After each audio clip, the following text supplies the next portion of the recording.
In our most recent videos, we've been exploring the Minhag, the customs, the rituals of Bevis Synagogue.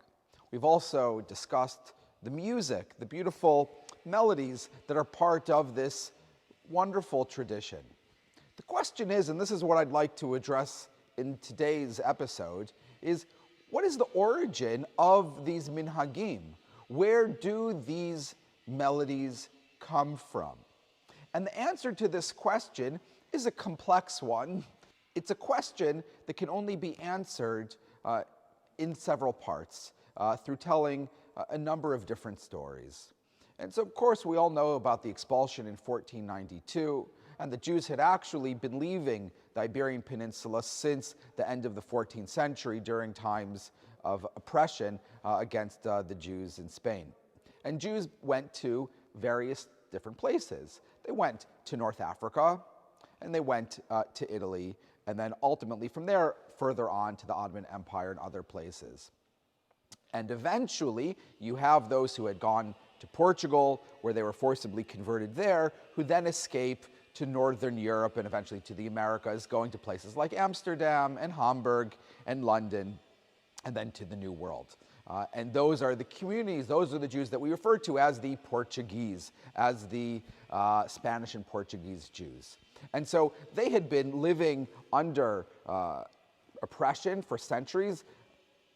It wasn't permitted for them to live openly as Jews. And so, of course, the extent to which they were able to maintain Judaism privately under the threat of the Inquisition would have been extremely difficult and would have, as a result, over the generations, been quite limited. And so when they were able to finally leave and were able to return to Judaism, they, of course, had to import, shall we say, rabbis and those who would be able to re-educate them on how to live an open, full Jewish life. And so we know from the early records of Amsterdam and London and places like that, that the original, shall we say, people who came were those who were either from North Africa, often from Italy, where there was a measure of expertise on the original Sephardic traditions and customs.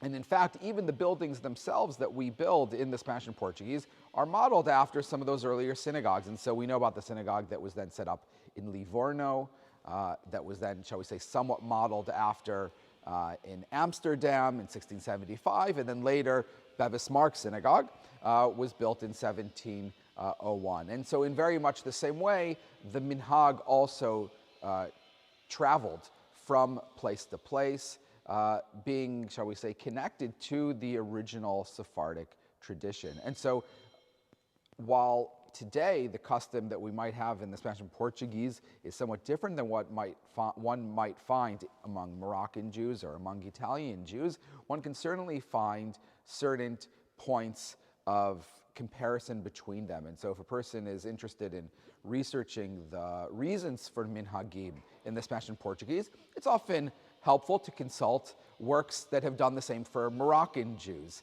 And the same thing in terms of understanding the musical traditions. The music of our synagogue very much has this Italian Renaissance feel to it, and you can really see how it was, shall we say, taken from those Sephardic Jews that had ended up in Italy.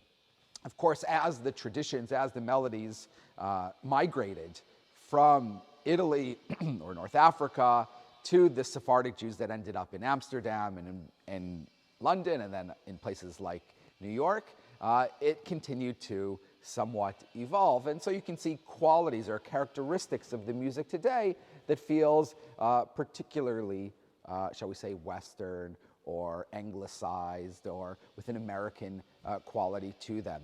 But the origin of these melodies, you can see how they are shared with the Jews of Morocco and other places as well.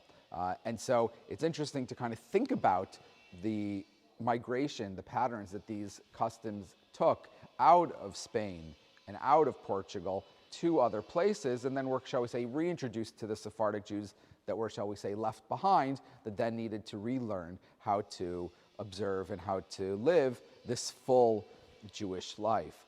And that, of course, adds a quality, a richness to the traditions, that they've had all of these stories and narratives and experiences that go with them. But what it also means is that the traditions and the melodies are quite ancient, do have antecedents, do have their origins in Spain, and in many cases that predate the, shall we say, certain codifications of laws or homogenization that happens after the Spanish expulsion in the Ottoman Empire, in Tzfat, with the Shulchan Aruch and so forth. And so at times there may even be practices we have in the Spanish and Portuguese that are different than what the Shulchan Aruch might say in small circumstances, because ultimately this was a separate community, a community that has its own, shall we say, independent story coming out of Spain from ultimately the Jews that went even further east into, well, the Middle East and into those places with ultimately the influences there of Kabbalah and mysticism, which you don't find or is largely absent from the communities that will take root in Amsterdam, in London, and so on. And so what you end up having is this really unique tradition, a tradition which is not exactly what Moroccan Jews have, not exactly what the Jews in the Ottoman Empire have, but really become its own thing. And it's what we call the Spanish and Portuguese tradition. And it comprises of the rituals, the minhagim, as we explained in the original video. It encompasses the music and the melodies that we spoke about most recently. And all of that together in the way that it has coalesced over centuries, creating a beautiful synergy within the rituals and within the worship of various Spanish and Portuguese synagogues, and as is so well preserved here in London, is something that really becomes something altogether unique and special and particular to the Spanish and Portuguese. And so that's a bit of a brief overview of the origins of the minhag and the music, though of course each particular minhag or each piece of music is really its own story unto itself.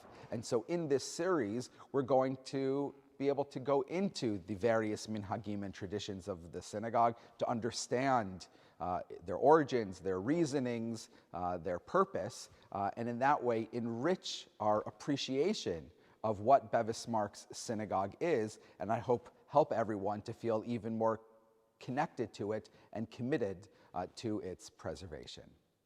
And so with that, I wish everybody a good day. Thank you so much for joining me, and see you next time.